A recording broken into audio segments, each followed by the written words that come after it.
I had this in my backpack for months. Look at this. All right, let's do a little show and tell here. All right, as you can see, this is a Japanese envelope, right? But there's a little story behind this package that has been sitting inside of my backpack for probably several months, right? Definitely several months. And it is a card, yeah, from actually Japan. So, story behind this is one of my good buddies here, good streaming buddies, Joey, Joey Chaotic.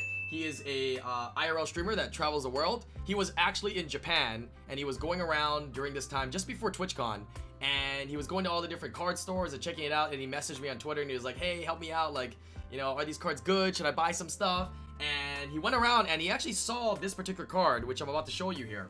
Yeah, let me go ahead and open up before I tell you the rest of the story. Let me show you what this card is. Yeah.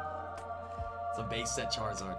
Shadowless base set Charizard from Japan. Right? It's English though. It's from Japan. But he actually saw this card in a card shop, and he was like hitting me up, and he was like, hey, like, is this a good buy? Is this a good card? Is this a nice one? I was like, yeah, that's a great card. And he kind of proceeded to, you know, ask them to take a look at the condition of the card and everything, and also asked them for the price. And I told him it was a good buy. It was a good purchase. But obviously, you know, being a Charizard and being Shadowless, as you can see, it was kind of expensive, right? So he was a little bit hesitant to make the purchase, and I think he ended up not wanting to pick it up because it was kind of pricey. But I told him, I'm down. I'm interested. Yeah, I definitely want to, you know, pick it up. If you can buy it for me, I can pay you right now, and you can give it to me when we meet up at TwitchCon. So yeah, he actually I PayPal'd him, and he proceeded to buying the Charizard, and he actually brought it to TwitchCon. So I still had this, and I actually totally forgot about it. I mean, it's a pretty expensive card to kind of forget about, right? But yeah, I had it in my backpack. I did want to get this card graded as well. As you can see, 80,000 yen. Yeah, so I don't know what the conversion rate on that is, right? But if somebody can do a conversion rate of it, it's pretty expensive, right? But the time that he purchased this card was before, because if you think about it, before TwitchCon, it was before the Japan borders were opened. I think Japan opened up again to the rest of the world in like October.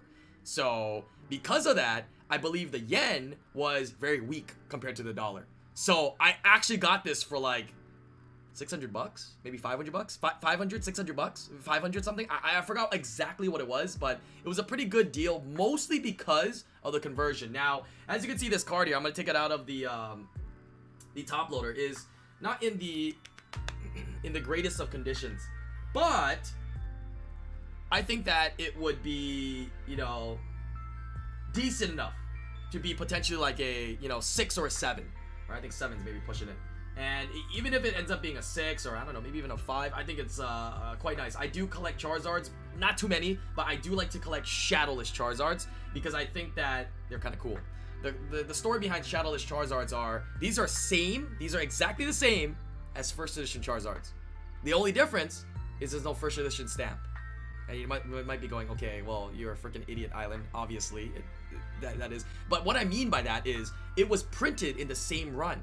Typically, when you think about a first edition card, first edition means the first print run, right? And they put the stamp on it, it's first edition. These were printed at the same time. A lot of people don't know this, but Shadowless cards were printed at the same time first edition was printed. They just didn't stamp them with first edition. That's it. That's why the subsequent releases later for Unlimited, you know, they changed it and they have the shadow on the card. That was a different print. But this was printed in the same time that first edition was printed. So there's actually not that many Shadowless cards out there. Alright, there's actually more first edition Charizards than Shadowless Charizards out there. So I think these cards, in my personal opinion, are kind of cooler. They're a little bit rarer, quite a bit rare. There's less of them. So yeah, I mean, you can even take a look at the population report and take a look at how many Shadowless Charizards in 9s, 8s, 5s, 6s, 10s compared to first edition ones. And you'll see much less. So I like collecting these Shadowless Charizards. I actually personally have a collection of Shadowless Charizards here. So I have a collection of Shadowless Charizards here. Now I don't have them all, but I hopefully one day we'll get them. But as you can see, I have a Shadowless PSA 8 Charizard. I have a Shadowless PSA 4. I mean, did I say PSA 8? PSA 3 Charizard. Sorry, did I say 8? Backwards 3 and a front 3 equals an 8. Shadowless 4 Charizard. Shadowless 5 Charizard. Shadowless 6. Shadowless 7. These are all Shadowless, non-first ed. PSA 8 Shadowless, and a PSA 9 Shadowless. I don't have a 10, and I don't have a 1 and 2. And I don't think that's a 10, and I don't think that one's going to be a 1 or 2. But I really do like collecting Shadowless Charizards. And again, I think they're just super cool. Super nice. One day, I hope to be able to get the 1 and the 2, which kind of hard to find.